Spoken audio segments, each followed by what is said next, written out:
সবাইকে আমার চ্যানেলে স্বাগত। যারা এখনো আমার চ্যানেলকে সাবস্ক্রাইব করোনি তাদের কাছে আমার একান্ত অনুরোধ, তোমরা আমার চ্যানেলটাকে সাবস্ক্রাইব করে রাখো। নিত্য নতুন ভিডিও তখন তোমরা কিন্তু দেখতে পাবে। সেটা শিক্ষামূলক হতে পারে, সেটা ব্যায়াম সংক্রান্ত হতে পারে, সেটা রান্নার রেসিপি হতে পারে, কোনো সামাজিক অনুষ্ঠানের জন্য তোমরা পেতে পারো। সেই জন্যই তোমাদের কাছে একান্ত অনুরোধ যে তোমরা যারা এখনও সাবস্ক্রাইব করোনি অবশ্যই সাবস্ক্রাইব করে রাখো। আজ আমি তোমাদের কাছে যেটা শেখাবো সেটা হচ্ছে, যারা পড়াশোনা করে তাদের লিখতে লিখতে হাতে আঙুল ব্যথা হয়ে যায়, যারা রান্না করে, যারা বাসন মাজে, যারা ঘরদোর পরিষ্কার করে, যারা জামা কাপড় পরিষ্কার করে, মানে আনুষঙ্গিক যে সমস্ত কাজ আমাদের করে থাকি, প্রতিটা কাজই তো আমাদের হাতের মাধ্যমে হয়ে থাকে। সেই জন্য করতে করতে আমার হাত পাগুলো আমাদের খুব ব্যথা হয়ে যায়। সেই জন্য আমরা আজ কিছু হাতের ব্যায়াম আপনাদেরকে আমি শেখাবো।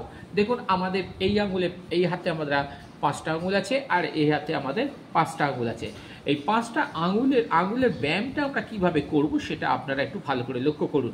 দেখুন, দুটো হাতকে এইভাবে কিন্তু জোড়ো করবেন। 5টা আঙুল একে অপরের সাথে অঙ্গাঙ্গিভাবে জড়িত, যেন দুটো বন্ধু এর মতো তাদের মধ্যে সম্পর্ক। তাহলে প্রথমে আমরা যেটা করব সেটা হচ্ছে, আমাদের যে থাম ফিঙ্গার অর্থাৎ বৃদ্ধা আঙুল আছে, এই আঙুলটাতে আমরা কিভাবে ব্যায়াম করছি। দেখো, প্রথমে আমরা করব কি, এইভাবে কিন্তু ভাঁজ করবে, এইভাবে ভাঁজ করে তার ঘাড়ের ওপরে কিন্তু এইটাকে চাপাবে।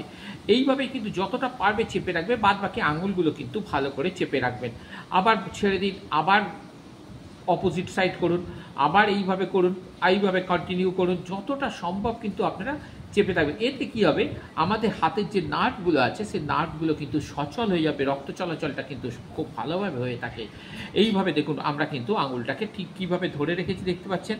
এইভাবে কিন্তু ধরে রাখবেন, আবার ঘুরিয়ে দেবেন, আবার করবেন, যত কুইক 10 থেকে 12 বার করবে। এইভাবে ঘুরতে ঘুরতে এইটা হয়ে যাওয়ার পর অ্যাজ ইট ইজ, যখন আমরা ইন্ডেক্স ফিঙ্গারটা যেটাকে আমরা বলে থাকি, সেই ইন্ডেক্স ফিঙ্গারটা সে কীভাবে করছেন, এইভাবে আঙুলটাকে নিয়ে আসবেন। এই দেখুন, এইভাবে আমরা করে ফেললাম, আবার এই দিলাম, এইভাবে কিন্তু যতটা বাদ বাকি আঙুলগুলো কিন্তু অ্যাজ ইট ইজ কিন্তু একে অপরের সাথে কিন্তু লেগে থাকবে। এইভাবে কিন্তু 10 থেকে 12 বার করবে। এইটাকে আবার দেখো, মিডিল ফিঙ্গার যেটা আমরা করতে পারি, পা যেটাকে মিডিল ফিঙ্গারে আমরা যাচ্ছি, দেখো এইভাবে কিন্তু আমরা অ্যাজ ইট ইজভাবে আমরা কিন্তু আঙুলটাকে প্লে করছি, তোমরা কিন্তু দেখতেই পাচ্ছ। সেই জন্য বললাম। এরপর আসছি রিং ফিঙ্গারটাকে আমরা কীভাবে অ্যাজ ইট ইজ কিন্তু সেই রিং ফিঙ্গারটাকেও আমরা ঠিক একই রকমভাবে চালিয়ে যাচ্ছি। এইভাবে করো, এইভাবে 10 থেকে 12 বার করবে। তারপর লিটল ফিঙ্গার যেটা আছে সেটাকেও ঠিকভাবে সেইভাবে করবে। এইভাবে কিন্তু তোমরা বাদ বাকি আঙুলগুলো কিন্তু সব থাকবে। করা হয়ে যাওয়ার পর তোমরা করবে কি না, দুটো হাতকে ঠিক এইভাবে কিন্তু ভালো করে লক্ষ্য করো, কিন্তু এইভাবে জয়েন্ট থাকবে। জয়েন্ট থেকে আস্তে আস্তে আস্তে আস্তে আস্তে আস্তে কীভাবে ছেড়ে যাচ্ছে, এইভাবে ছেড়ে গিয়ে এইভাবে গিয়ে দেখো শেষে কিন্তু একটা আঙুলে ঠেকলো, কিন্তু ভালো করে লক্ষ্য করবে, একটা আঙুলে ঠেকেছে। আবার আস্তে আস্তে আস্তে আস্তে আস্তে আস্তে আসো, আস্তে আস্তে দেখো এই দুটো আঙুল ইন্ডেক্স ফিঙ্গার এবং রিং ফিঙ্গার দুটোকেই কিন্তু জুড়লো, তারপরে লিটল ফিঙ্গার জুড়ছে, তারপরে কিন্তু আমার থাম ফিঙ্গারটা জুড়লো। এইভাবে কিন্তু তোমরা কিন্তু এইভাবে কিন্তু আসবে।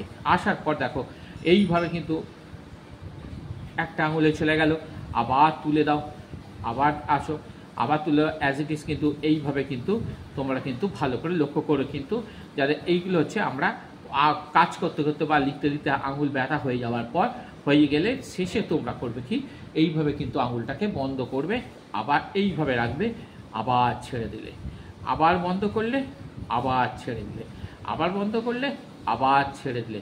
এইগুলো করা হয়ে যাওয়ার পর তোমরা কিন্তু এইভাবে কিন্তু তালিটা মারবে। সকাল সন্ধ্যে যদি তোমরা তালিটা বাজো, তাহলে কী হবে, আমাদের হাতের যে নার্ভগুলো আছে সেই নার্ভগুলো কিন্তু আরও সচল হবে, এবং আমাদের কিন্তু কর্মক্ষমতা কিন্তু আরও অনেক গুণ কিন্তু বেড়ে যাবে। তাহলে কিন্তু তোমাদেরকে শিখিয়ে দেবে, তোমরা রোজ দিনে অন্তত 2 বার করে করতে পারো, সকালবেলা একবার, রাতেরবেলা একবার, বা কিংবা যখন তোমরা অবসর টাইমে থাকবে বসে বসেও তোমরা এইটা করতে পারবে। কারণ ব্যায়াম করা কিন্তু সবার স্বাস্থ্যের পক্ষে সত্যি খুব ভালো। এইভাবে তোমরা কিন্তু ব্যায়ামগুলো প্র্যাকটিস করে যাও। এটা হচ্ছে আমার হাতের আঙুলের ব্যায়াম, আমি তোমাদেরকে শেখালাম। তাই শেষে বলি, যারা এখনও পর্যন্ত আমার চ্যানেলকে সাবস্ক্রাইব করোনি তারা অবশ্যই আমার চ্যানেলকে সাবস্ক্রাইব করবে। তাহলে আজ এই পর্যন্ত, এরপরে একটা নতুন ভিডিও নিয়ে আসবো, যেটা শরীরকে আরও সুস্থ সবল কীভাবে রাখা যায় সেইটা আমার পরবর্তী আকর্ষণ।